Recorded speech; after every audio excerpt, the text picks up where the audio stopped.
You ever walk into work thinking it's just another day, only to get ambushed for pressing the wrong button? One minute I'm sipping coffee, the next I'm surrounded by security like I'm smuggling state secrets.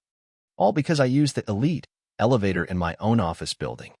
The mastermind behind this chaos? A desk-bound dictator with a glitter obsession and a grudge. What happened next wasn't just office gossip, it was a full-blown war that left HR scrambling for cover. If you've ever dealt with a workplace enforcer who thinks they're the FBI, stick around. Drop a comment and tell me about your own office tyrant. This story's gonna hit close to home. I'm Noah Grayson, and last spring, March 2024, my life at Horizon Innovations in Raleigh, North Carolina, took a wild turn. I'd been there 9 months, grinding in the marketing department, building campaigns that kept the lights on. The office was sleek glass walls, marble lobby, the kind of place that screams, "We're a big deal."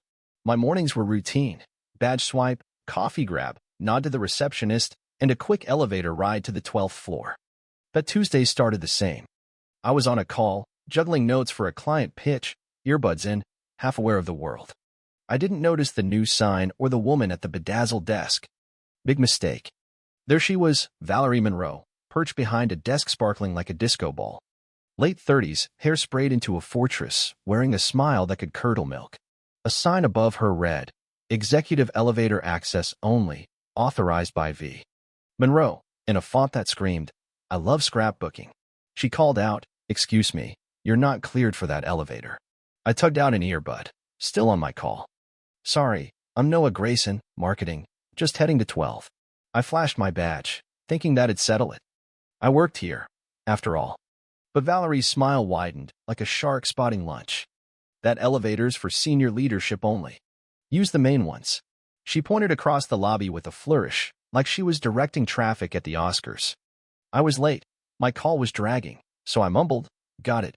I'll fix it next time," swiped my badge, and stepped in. As the doors closed, I heard her gasp like I'd just mooned the CEO. I didn't know it then, but Valerie wasn't just some admin with a power trip. She was the self-crowned queen of the building's tenant oversight committee, a role she treated like head of the CIA. She'd turned parking spots, desk plants, even thermostat settings into her personal battlefield. And I'd just become her public enemy number one. By the time I stepped off the elevator post-call, the trap was sprung. Down in the lobby, Valerie was whispering to Tom Rivera, our security chief, a solid guy in his 50s who looked like he'd rather be fishing. She was flailing, tossing out words like violation and threat. Tom called me over, voice heavy. "Mr. Grayson, we need a word." What followed was pure theater. Valerie claimed I'd shoved past her and defied her authority, painting me as some rogue employee. Tom, clearly embarrassed, checked my badge, following protocol.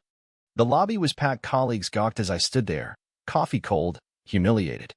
My teammate, Claire Gwynn, watched, jaw dropped, along with a dozen others I knew. Valerie stood smug, whispering about incident reports. This wasn't about elevators, it was about control. Claire pulled me aside later over coffee. "Noah, you've poked a dragon. Valerie's been running this place like a prison for a year. Rules on everything: parking, snacks, even wall art. People tiptoe around her." Claire, a 4-year vet in design, had seen Valerie's rise.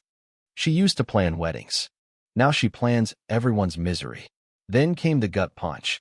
Valerie had emailed HR's Linda Carter, calling me a disruptive threat who endangered workplace safety. By noon, whispers spread. I felt eyes in the break room, heard murmurs about that elevator guy. The truth didn't matter. Valerie's story was juicier. HR called me in the next day. Linda's tone was polite but brutal, all jargon about workplace climate and respect for staff. My punishment? A week's unpaid suspension while they investigated. Cleaning out my desk, I caught Valerie's smirk. "Have a great day, Mr. Grayson," she chirped. She wasn't done. She wanted me gone. That week should have been a breather, but it turned into a spy mission. Claire texted me Wednesday about Valerie's security training session, where she was using me as Exhibit A for dangerous behavior. Claire snuck in, recording bits on her phone. The clip she sent made my skin crawl. Valerie's slideshow showed me lurking in the lobby, staring at her desk, looking like a creep. But the footage was wrong. Clothes didn't match, lighting was off, timestamps jumped weeks. She'd spliced clips from different days to build a lie. My colleagues, folks I'd shared pizza with, looked uneasy, buying her story. Claire spotted a flaw. One clip's timestamp predated the incident by a month. If we could prove tampering, Valerie was toast. Tom Rivera, the security guy, was our wild card. Claire said he'd been asking about the footage, sensing something fishy. A 25-year security vet, he knew real threats from drama. He had access to raw footage and logs showing who'd touched it. Friday, we met him at a diner blocks away. Tom looked like he'd aged a decade. "I've seen real danger, Noah." "You're not it." He slid a thumb drive across. "Valerie's footage is fake. She pulled clips from weeks apart, edited them to make you look bad." The drive held unedited lobby video, polite, using the elevator, no menace. Logs showed Valerie accessing my footage obsessively, building her montage. "She's ruthless," Tom warned. "I'm risking my job." "You didn't get this from me." Claire hatched a plan. Valerie was set for a Monday presentation with VPs, HR, and property execs, doubling down on her threat narrative.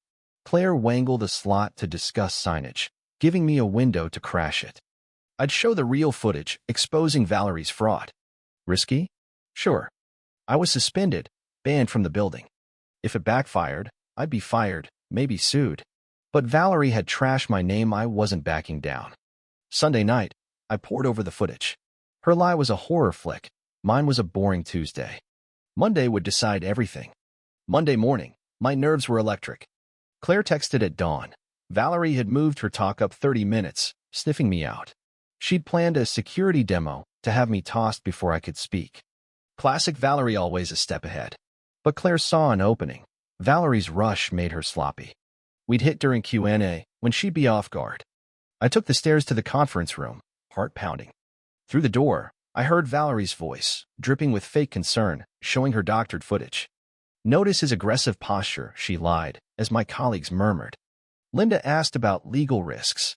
Someone mentioned police. My blood boiled. They thought I was a monster. Then Valerie slipped. Answering a timeline question, she claimed my escalation happened that morning. But her clips were from months apart. Claire pounced. "I have concerns about these timestamps." My cue. I strode in, laptop ready. The room froze. Valerie paled. Linda started to object, but Claire was already hooking up my laptop. "Everyone needs to see this," I said, voice steady. My screen showed her footage next to the truth. Her clip, me lurking, timestamped that Tuesday. Mine, same moment, 3 weeks earlier, me in different clothes, waiting for a client. Gasps rippled. I flipped through slides, each exposing her lies, altered dates, spliced clips, access logs proving she'd hunted my footage. Valerie snapped. He faked this to dodge blame, but her panic betrayed her.